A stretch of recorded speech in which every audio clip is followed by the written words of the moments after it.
This is FBG Jen. And FBG Kristen. And I'm FBG Margot, host and producer. You're listening to the podcast that will help you keep a lid on the junk in the trunk and inspire you to live a happy and confident life. Each episode, we chat with motivational experts and celebs and share our own candid adventures in being healthy. If you're looking for a podcast that's equal parts hilarious and enlightening, well then welcome to the Fit Bottomed Girls podcast. Life is too short to waste time on things that just aren't important. And you weren't put here to worry about your weight or the number on the scale. If you're ready to break free from all that diet culture BS, if you're ready to take your power back, check out fitbottomgirls.com/coaching to learn more about our signature online program, Love Your Body, Love Your Life. Welcome back to the Fit Bottomed Girls podcast. This is FBG Margot, and on the line today we have FBG Jen. Hello. And we have FBG Kristen. Hey. And Jen, you and I were on this interview today that we have with Sara Yamtich. Can you talk a little bit about her and her business and how you know her? Yeah. So Sara and I crossed paths in college. That's how we first met. And she's tall, she's redheaded, and I mean that's and she was into yoga. That's pretty much all it takes for me to be like, hey, should we be friends? And we became friends. We hit it off, and she's always been very a little woo, a little hippity dippity, which you will get all of that in the episode, but like just emotional and empathetic, and she's got a big heart, she's got a big soul, and she's just a really, really lovely person. And so we, knew each other in college and then kind of lost touch. And then I think it was most likely Facebook that brought us together, now that I'm thinking about it. And, when I started Fit Bottomed Girls, she was kind of interested in that. And then because she was doing the yoga stuff and she liked what we were doing.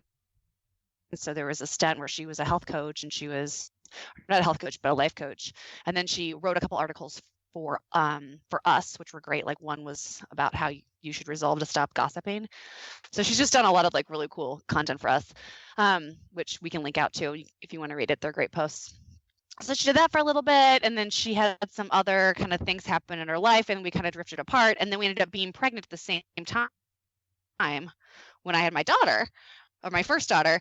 So then we became kind of like pregnant buddies, because like we were almost like synced up in the weeks of our pregnancy, maybe like a week or two off. So it was just crazy. So we would text each other and be like, oh my gosh, this happened at my appointment, or I'm so nervous about this part of labor or whatever. And I remember she went into labor just before I did, like a week or so before, and swap stories. And then once we had both of our, first kids, we talk on the phone about them. And she was just a really like close mom friend that I had, that was really, really great. And then since then, because our first kids are now 4, she's gone on and she's moved and she's switched jobs, and now she runs her own company, which is a marketing agency that does everything on Facebook, basically. She got heavy into Facebook ads and marketing, but wanted to work with entrepreneurs who, had a vision and had a larger purpose than just making money, that they wanted to, yes, make money, but they also wanted to change the world. So I thought she was just doing super cool things. And I mean, she's like a morning ritual that she talks about in this interview, and talks about, I think, Costa Rica and just all kinds of different stuff. It's all over the place, but in like a really, really good way. But she's just a great person. She's just a great person to listen to. You guys are going to be inspired by her. She's super smart. Yes, she's into the woo, but she also is really into analytics, and she creates Facebook and Instagram ads. And so if you've ever found yourself buying tons of stuff, Facebook and Instagram ads, that's kind of what she does for a living. And she just talks about entrepreneurs. And I guess I wanted to ask you guys, like, Facebook's been in my life since I think 2008 is when I was pretty early adapter to it. How do you use it in your life? Do you check it a lot? Do you check it once a day? I mean, how has it changed for you? So I check it all the time, both for personal and business, but I mean, honestly, more for personal. But the thing that I've found it super, super helpful for outside of business, because obviously that is a huge drive for us. I mean, social is massive, but so just yesterday, I there was a stray dog running down the road in front of my house, which I feel like this has been a conversation that I've had on this podcast several times because it happens kind of a lot. But this beautiful German Shepherd goes running down the road. So my husband was by me and I said, grab your shoes. And I grabbed a leash and we went out and she came right over to us. And she didn't have a tag. So we got her, we took her over to the nearest vet and had them scan her, and she was microchipped, which yay. But none of the phone numbers associated with the microchip were picking up. Boo. But fortunately that vet was like, oh yeah, we've seen this dog. And they looked up the owner's information. And I'm not sure why none of the numbers there were working. I think maybe, I'm not really sure. That was unclear. But at any rate, they gave me the name. So then I tracked them down on Facebook, found out that they owned a restaurant or managed a restaurant. So I called the restaurant and interrupted a meeting that they were in. But I'm like, so I think I have their dog. I can hold on to her. They can call me back, but it would be good to get in touch. And yeah, they ended up getting right back with me. So we got the dog reunited with her family quite quickly, thanks to Facebook. And in the meantime, I had already posted her information to a local lost and found pets page and had all of these people who, were ready to jump in and help me track down owners using whatever information we could find. So just in addition to, using it professionally and even just using it for, fun personal reasons, my God, it can be a useful tool. Like, yeah, it can really be helpful. It can be. And I found not all the mom groups, any group can get crazy. Oh yeah. But there's pros and cons to everything. They can get super crazy. But there are, I'm in some of the moms of multiple like Facebook groups or nursing multiples groups. And it's just like such a specific thing that people have such specific questions about and such a specific experience that it's been great. Like, I feel like it's, like reading like almost an expert book and seeing how lots of different people do it. It's been so helpful to me. But yeah, I've been on Facebook forever, but I check it way too much. Really. I do. There's something about like when the notification bar, has like the little number of red that it's like emails that haven't been read. It's like, I feel compelled to clear that, before you know it, it's been like 30 seconds and there's something else that you probably don't need to check, but it's there. I have to say, it's the best way for me to know who's having a birthday and who's getting married. Story. And pregnant and moving and, or bad things happen or sad things. It's like, it is the best way to get information out. And so I don't know. I have friends that say like because of the politics of the last few years, they check it less often, but I find I just stick to the people and the stuff that I do enjoy. But believe me, by the way, podcast groups get really crazy, but you don't want to get to, oh my God, there are so many podcasts and there are so many like big egos and stuff in the business. So, I'm like, I'm just looking to get some tips and meet some people, I don't want to get in a fight, but no, I think it's the best way for me to like really keep on top of the peeps that I really love and care about, just keeping in touch with them. Sometimes people are more open there for some reason, versus sending an email or something. Do you guys like Instagram or Facebook better? Instagram is more fun for me because that's more just like puppies and kittens and sunsets. Like that's, and my friends. Yeah. They're very different for me. Like, right? Yeah. Facebook is definitely more, like there's more communication that happens on there for me, and more commenting happens both in terms of me commenting and other people commenting on my stuff. But I really do love Instagram, and I love looking through people's stories. I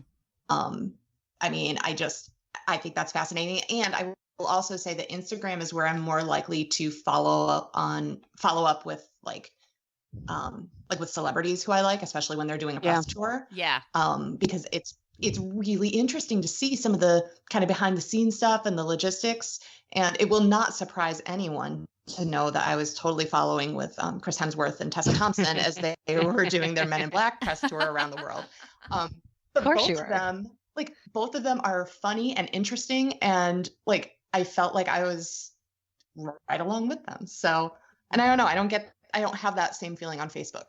Well, and I wondered too, because I signed up for Instagram so many years after Facebook. You know, who I'm connected with is very different because it's such different times in my life. And I think I did start seeing Instagram in a different way when I signed up, because it was just so visual, and obviously it's changed a lot since its inception. But it's just really interesting. I find I get more into like, I don't know. I almost feel like Instagram's like is even more of a bubble for me than Facebook. Oh yeah. Or, you know, like I rarely see anything that's like not nice on Instagram. And if I do, it's because usually someone's commenting on something else that isn't cool, but there's still some sort of like positive spin on it. Like, haters ain't gonna stop me today. Like that sort of thing. I don't know. It's really interesting. Well, there's a certain amount of woo in this episode, like we told you before. Her last song that she talks about, I'll just spoil it now, but it's binaural beats. And I'm talking about late to the game. I just got into Spotify like 6 months ago. But it's amazing. Welcome. Spotify's great. Oh my God, you guys.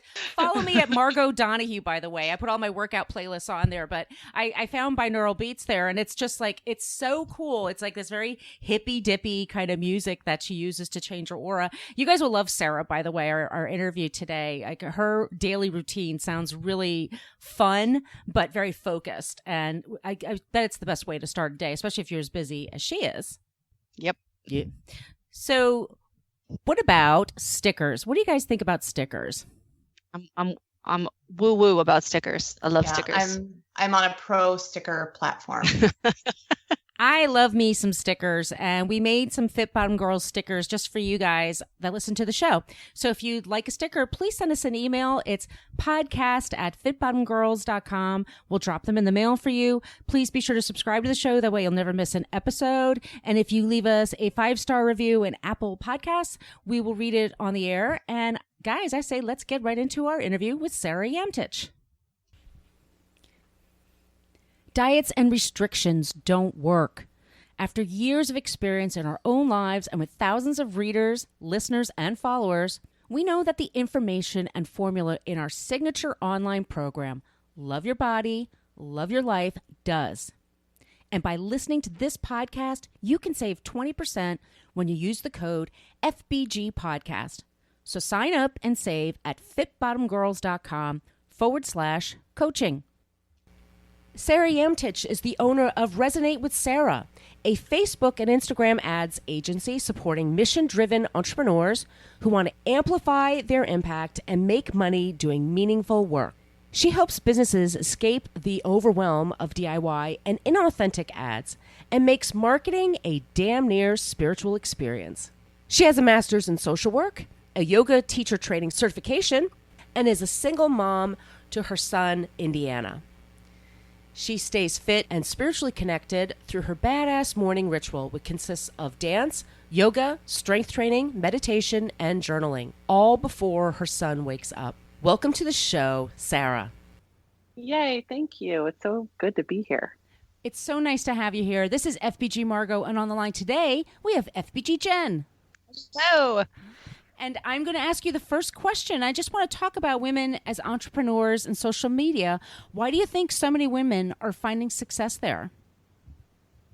Oh, I love this topic. In fact, like on my website, I have this like promo video where I talk about how this online entrepreneur space, it seems to be like pretty much woman dominated, right? Like that feels amazing that there's this woman dominated space in business. It's so exciting. Why that is, I think it's because social media and this, it allows us to create community across geography.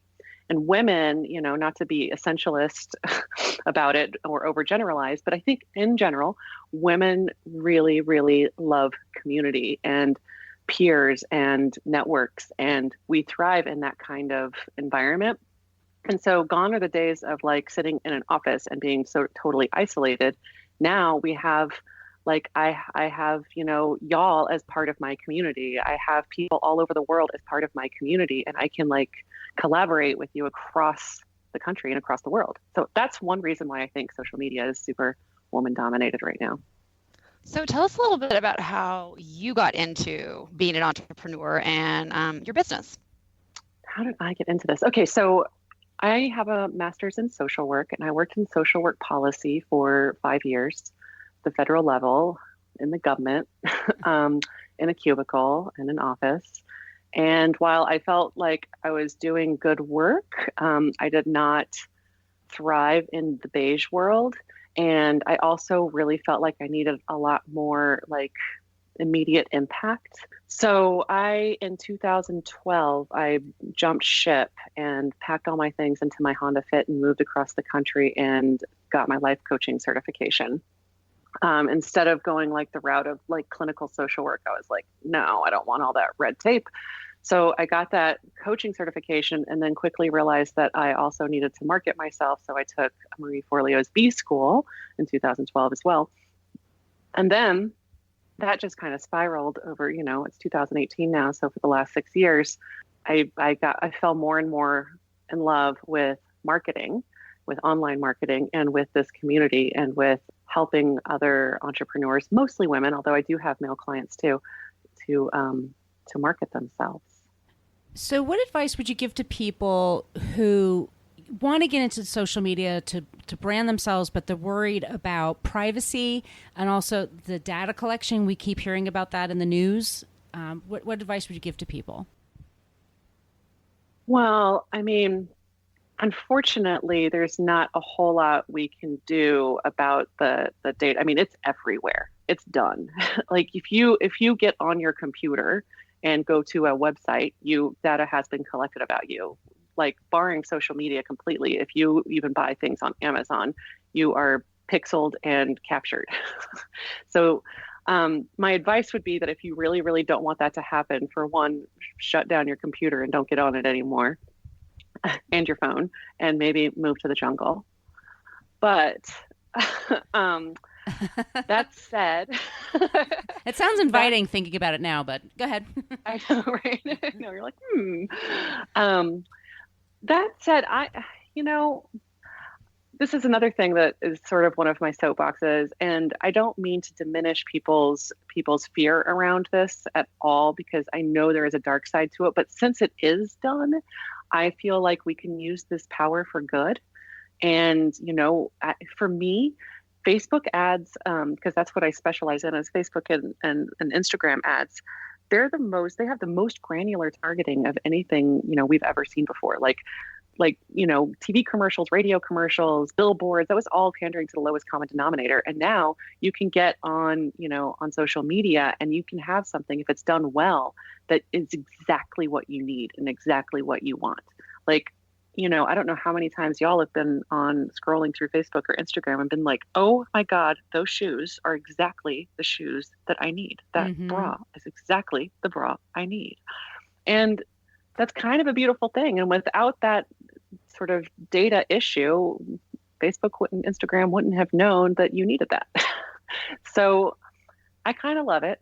I want the power to be used for good and not evil, but I want that for all technologies.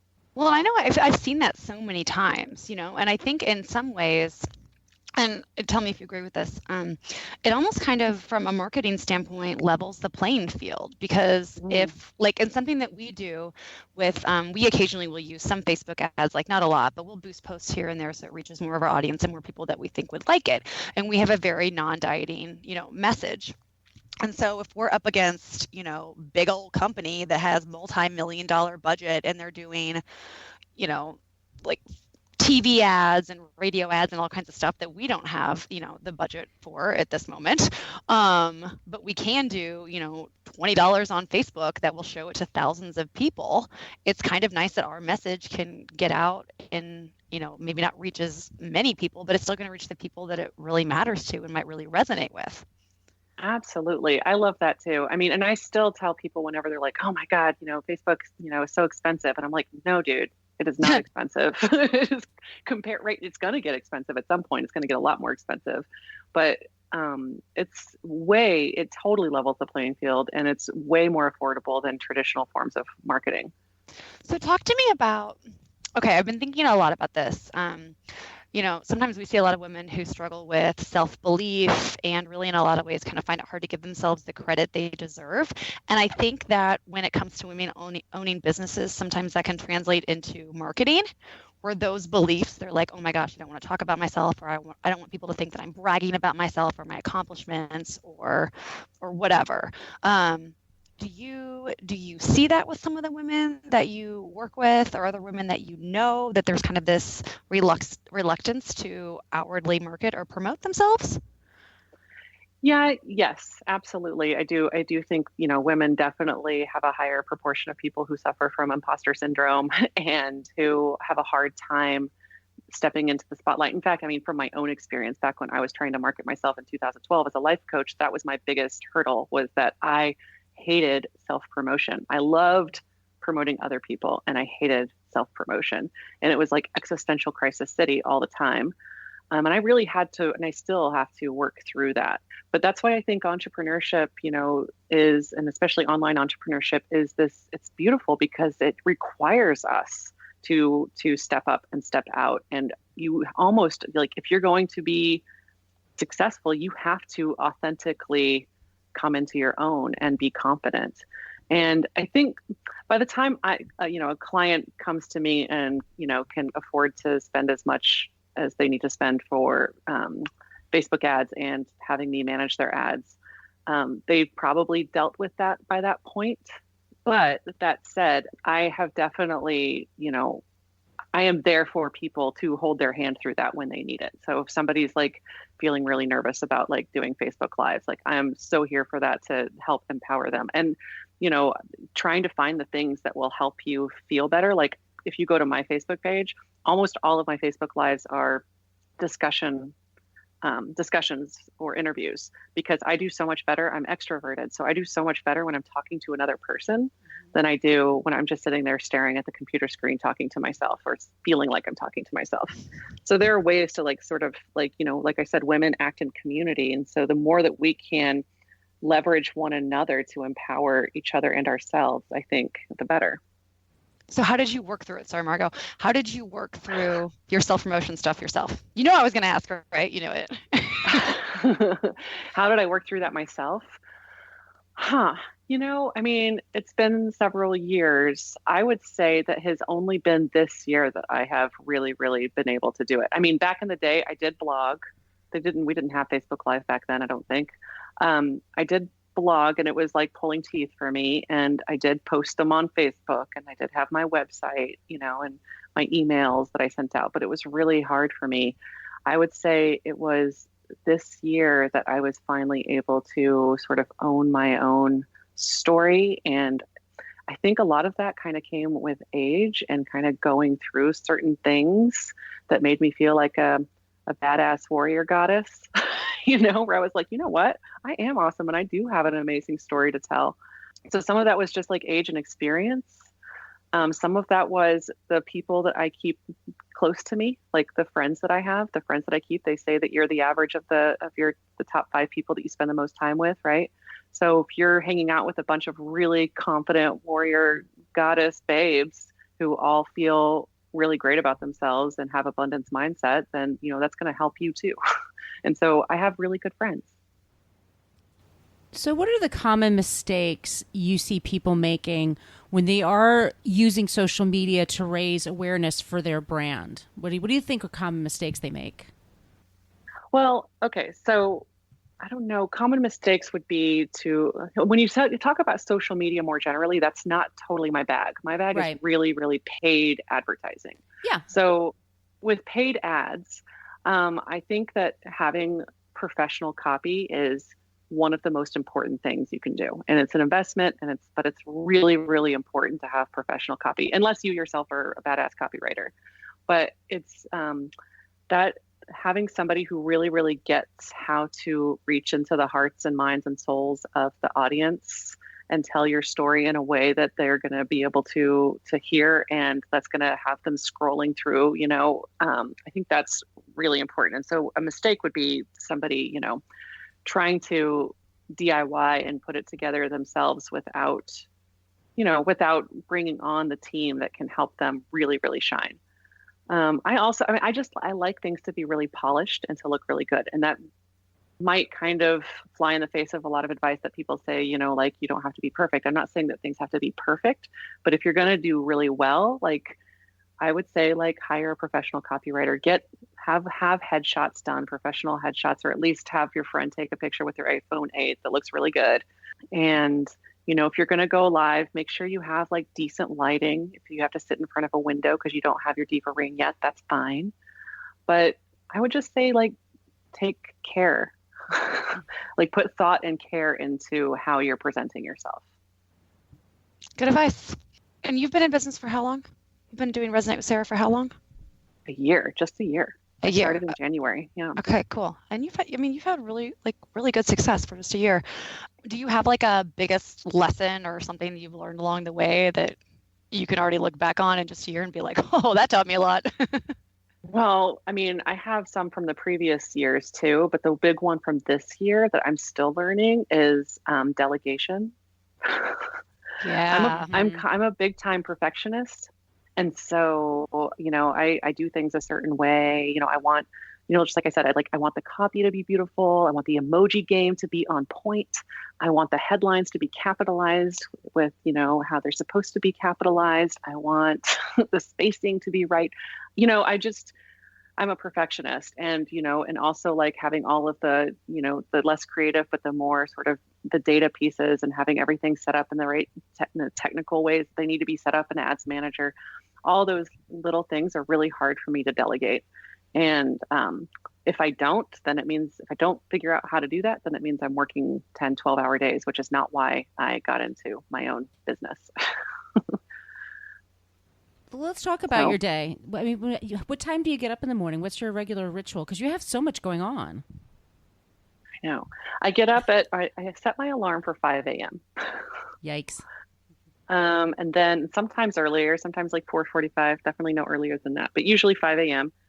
And then I might lay there and snuggle my kid, and I still sleep in the same bed. I have a king size bed though, so we get our distance, but he's 3. And so I usually snuggle him a little bit, and then roll out of bed and go make my coffee. And then I put in my AirPod headphones and put on a playlist, roll out my mat, light a candle, turn off all the lights, and I start doing this sort of ritual dance, yoga, meditation practice for about an hour. Okay, what is that about? Yeah. Tell us about that. I want to know all about that. Well, it started a little over a year ago. A girlfriend of mine, and I have my yoga teacher certification I got in 2010, and I have struggled to have my own personal practice. Like, I do great in classes. I do great if somebody's telling me what to do, but I've always struggled with my own personal practice, even with a teaching certification. And then a little over a year ago, a dear friend of mine, Camille, had this dance challenge of like getting up and dancing to one song every morning. And so I took it upon myself to start that last November, December, and I did it for 4 months. I had like a goal of doing it for 4 months. And after 4 months, I was hooked, and I will never look back. And it evolved from dancing to one song every morning to, oh, wow, dancing really gets me into my body, into like feeling my own intuition. So it started to turning into yoga. And then, oh, wow, after I dance into yoga, I'm feeling really, really centered, and I can meditate for longer periods of time. And then, I feel really tapped in. So I would like certain thoughts would come to me, like mantras that I needed to focus on. And then journaling became a thing for me, and drawing a tarot card became a thing every morning. And so now I just have this hour-long thing. Started with 5 minutes, and now it's an hour, and I can't live without it. It's so, I do live without it. I don't do it on the weekends because toddler. And if I'm traveling, I won't always do it. But 5 days a week though, man, it's everything. And especially because I have such a frenetic mind and life, I need that hour to like really, really tap into something much bigger than Facebook ads. What's the music? I was just going to ask that. Yeah, right? What's the song? What was the song you played every day? Oh, it's a different song every day. Oh, okay. It's what are your favorites? song. Oh gosh. When I first started out, it was more poppy. And what was cool about my friend Camille's challenge is that she would send a song every morning. So this was an actual like email. She doesn't have it anymore, where I would send you all there immediately. But you would wake up to your inbox a song, a link to a Spotify. And so the song would end up, so you didn't know what the song was going to be and you just had to go with it. And, I would find myself like crying or thrashing with, and getting into like anger emotions, all kinds of stuff.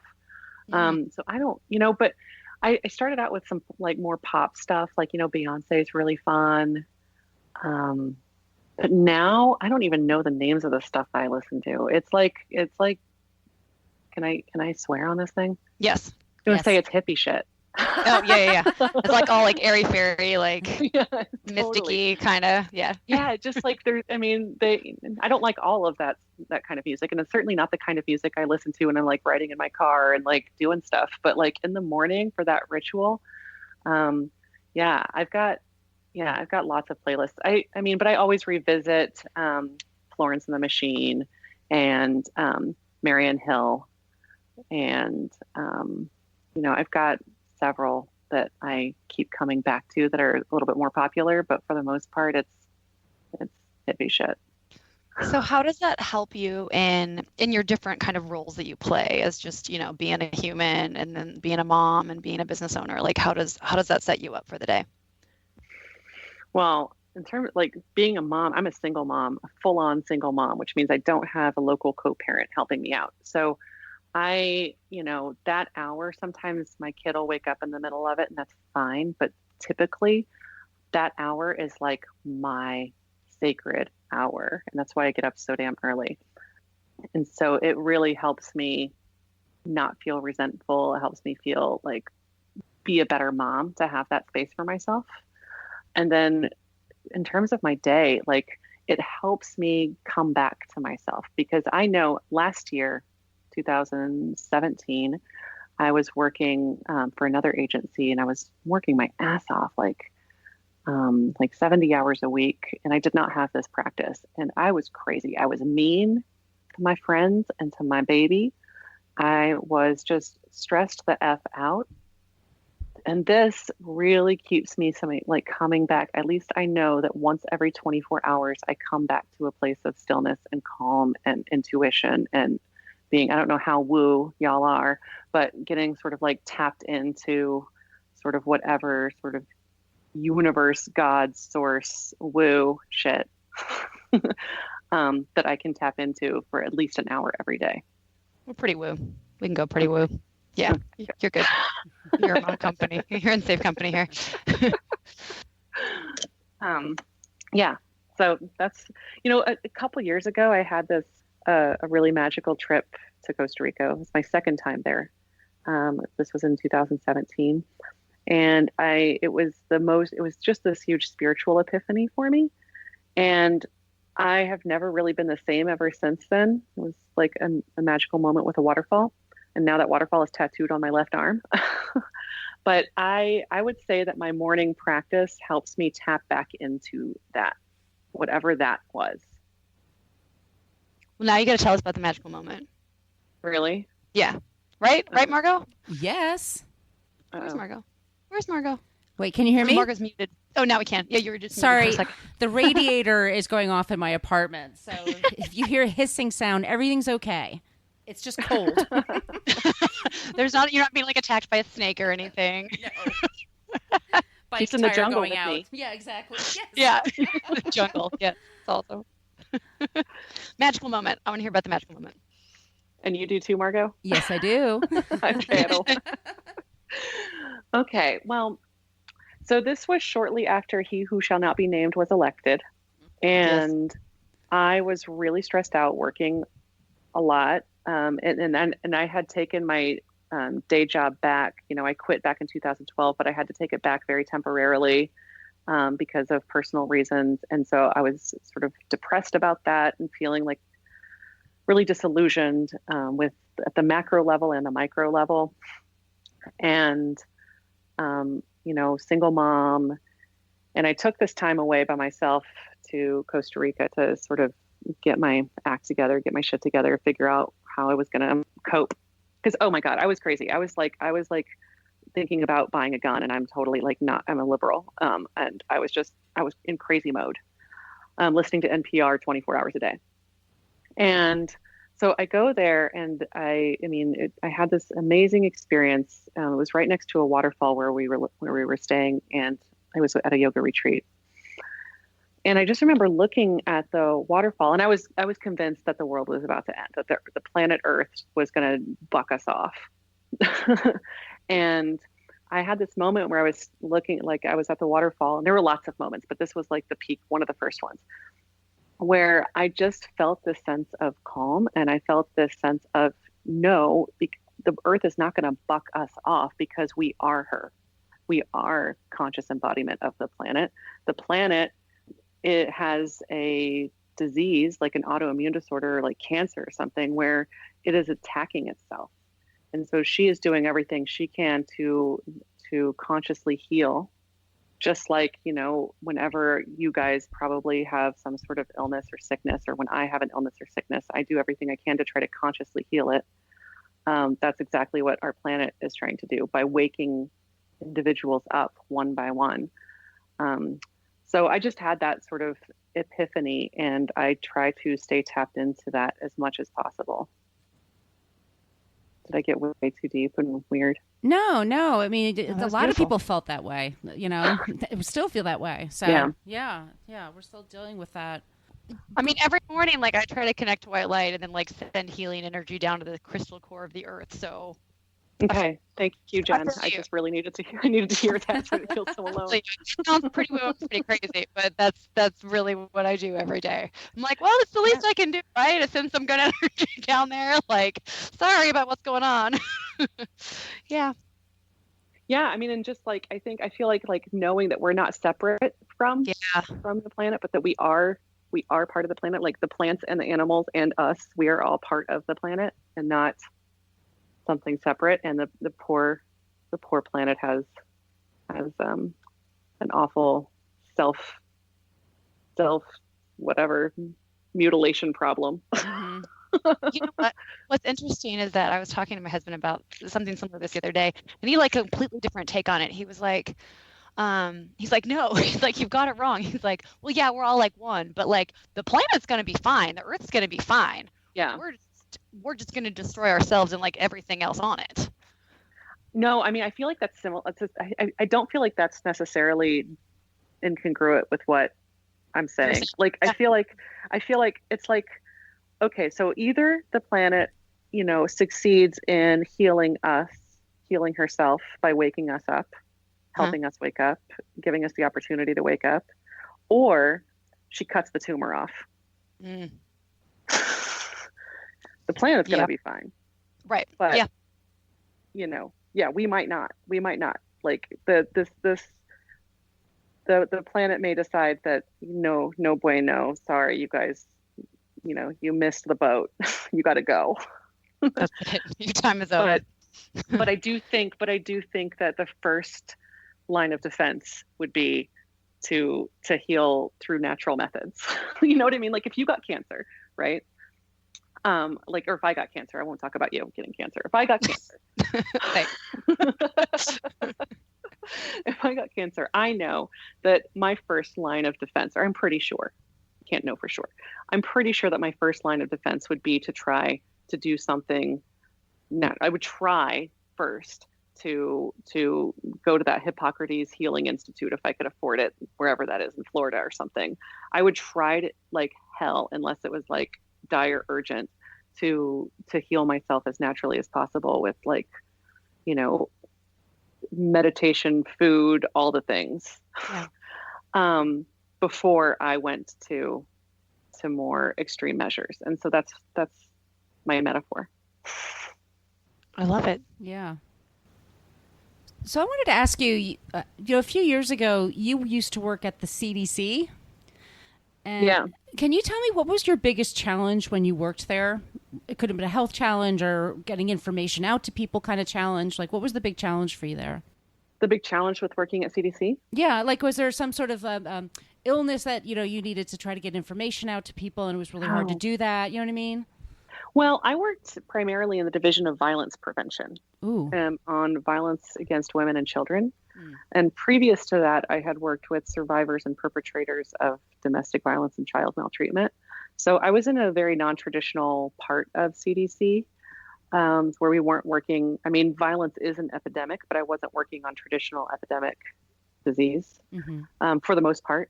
So, I would say some of our big challenges were that we were hamstrung around certain things because conservative Congress mandated that we couldn't do research on gun violence and, that kind of thing. But overall, it was more a challenge around just my own personality and working in the federal government. And I also worked in a congressional office in DC for a year. I'm somebody who I like to see immediate impact as much as possible. And I like to interact with people on a very sort of like deep level. And so, working in a beige cubicle and going to a bunch of meetings to talk about meetings, to talk about the strategy of the meeting strategy, which is basically what happens in federal jobs, is meetings to talk about meetings. It just wasn't for me. Right. But a lot of people thrive there, and they do great work when they can, but things just move slowly. And it's a lot of paperwork. A lot of my job was like putting things in templates, like reporting, you have to do a lot of reporting, which I have to do for Facebook ads too, but it's on a much smaller scale. And it's like weekly reporting, not like reporting on the last 10 years and putting different stats into different templates for different people. And it's just boring. And that was because I was working in the policy office. There are people who work way more directly with grantees and with people across the country. And I did have a detail working for the Global AIDS program in Tanzania for 6 months. So I did get a lot more direct work than what my normal job was. But even then, I'm just not somebody who should be working in an office in a bureaucracy. Right. I need to be running my own show, period. And that's just my personality. So I know you touched on being a yoga instructor and a life coach just briefly, but can you talk about how, I'm assuming this is true, that some of those roles and some of that experience really kind of led you to the business that you have today? Yeah. So, getting into life coaching, I definitely found that I like helping people. I like helping people move through their blocks. I like, providing insights for people when I can, and or helping people awaken to their own insights. I love all of that stuff. That's beautiful work. And the yoga, I think it comes from a similar place of like really wanting to tap into some sort of like spiritual energy, and I think like conscious embodiment, like moving our bodies in a way that is more conscious and aligned with our own health and well-being. All of that stuff sort of ties together, the coaching and the yoga. So then as I was trying to market myself, I found that was very, very hard for me. So I have a lot of empathy for other people who are trying to do that. And then when I was talking to clients, I found that they struggled with the same things, but I found it a lot easier to talk to them about their marketing issues and work through that with them. And so I started dabbling in digital marketing for myself and then for my clients. And I started to transition myself away from being sort of more the like emotional life coaching stuff into being the person who is like helping them through their marketing existential crises and actually helping them implement it. And then over the years, I was doing just like helping people with like writing their blogs and finding their voice and, social media. And then I started dabbling in Facebook ads. Oh, and I was doing web design and web development stuff too, although pretty amateur at this point. And then I started dabbling in Facebook ads for friends and for clients. And then early last year, when I had that, I had to go back to my old CDC job, and I was super bummed about it. And then, I was also grateful, just So any of my CDC friends that may be listening, super grateful for that job. But I found an opportunity to work as the Facebook ads manager, the only Facebook ads manager for a digital marketing agency that was really small at the time. And I found very quickly that I freaking loved Facebook ads, like love. I was thinking in Facebook ads. I was like, every single thing that I did, even in yoga class, I was thinking about Facebook ads. I was obsessed. And I loved the clients. And I found that like working with the Facebook ads clients, I found myself utilizing my life coaching and social worky background with them whenever they were having like anxiety around money stuff or anxiety around like putting themselves out there, all that stuff. Like I just found that I absolutely loved it. But I don't mean to toot my own horn, but I was so good at it that the agency piled more and more work on top of me.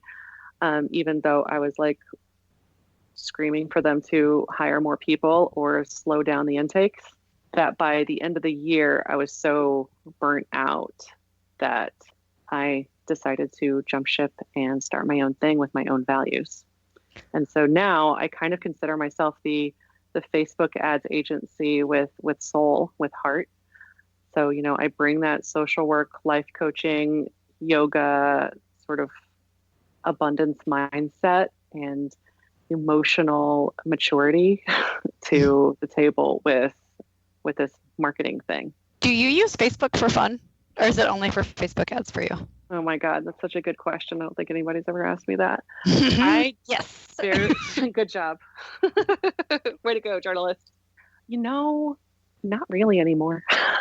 I mean, I find my work fun. Like, I really do like my work, so that's fun. But I don't scroll on Facebook anymore for fun, and I very rarely post on Facebook on my personal page. Very rarely. So, and if I do, it's usually business related. So no, not really. And even Instagram, like I don't do it for fun. That was my next question. That was literally my next question. Like, what about Instagram? Yeah. No, and I need to step up my Instagram game for sure. I do. It's like I do better with other people's marketing sometimes than I do with my own. Although, you know, I've been doing a pretty good job. But so you do Instagram ads too, since they're all kind of like combined. It's all combined. It's all managed out of Facebook Ads Manager. So it's no skin off my back to do some story ads and some Instagram ads. Cool. Yeah. But yeah, no, I don't do a whole lot on social media for funsies.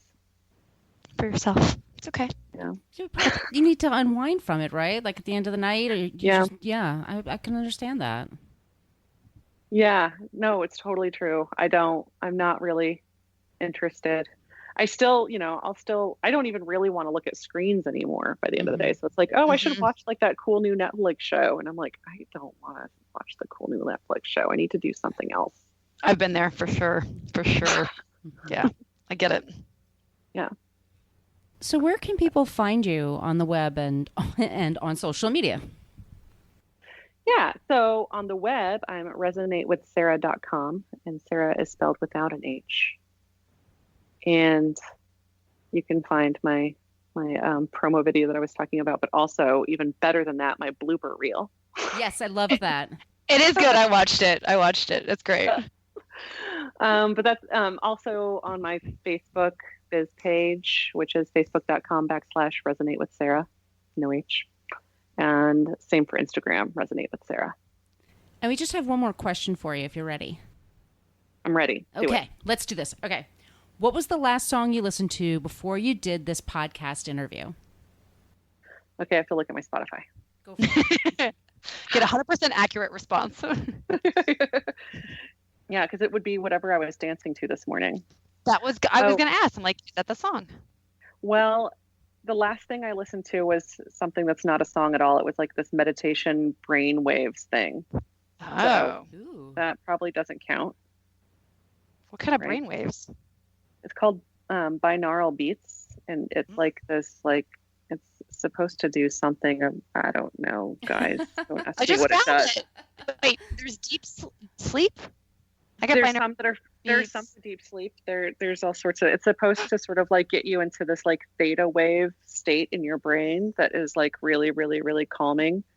Wow. Yeah, there's Beats Universe Creations. Well, I'm gonna go woo myself out here for a while. Yeah, go get wooed out. So Thanks for that. let's see if I can figure out what I most recently, I don't know how to do this. Recently played. Let's see. I can say that one of my favorites, and I know I heard it this morning, I don't know if it was the last song I listened to, is Trevor Hall. And the song is called A Reminder. We'll look that up. Yeah, me too. I'm not familiar. Yeah, me But I neither. should be. So Yes. it's hippie shit. It's some hippie Okay. shit. We like hippie Okay, shit. cool. Yeah. Hippies all the way.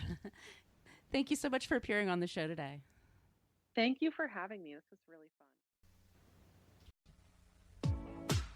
Love this show? Tell us why in a 5-star review on iTunes and we'll read it on the air. Also, make sure you are a subscriber. If you want to reach out to say hi or have a question about a recent episode, yay, well, feel free to email us at podcast@fitbottomgirls.com. And if this podcast jives perfectly with your brand, consider sponsoring the show. Get more info by emailing advertising@fitbottomgirls.com. Find all kinds of Fit Bottom goodness online and on social media at Fit Bottom Girls, Fit Bottom Mamas, Fit Bottom Eats, and Fit Bottom Zen. And if books and movies are your thing, check out the other podcast I co-host called Book versus Movie, which you can find anywhere where you search for podcasts. Thanks for listening.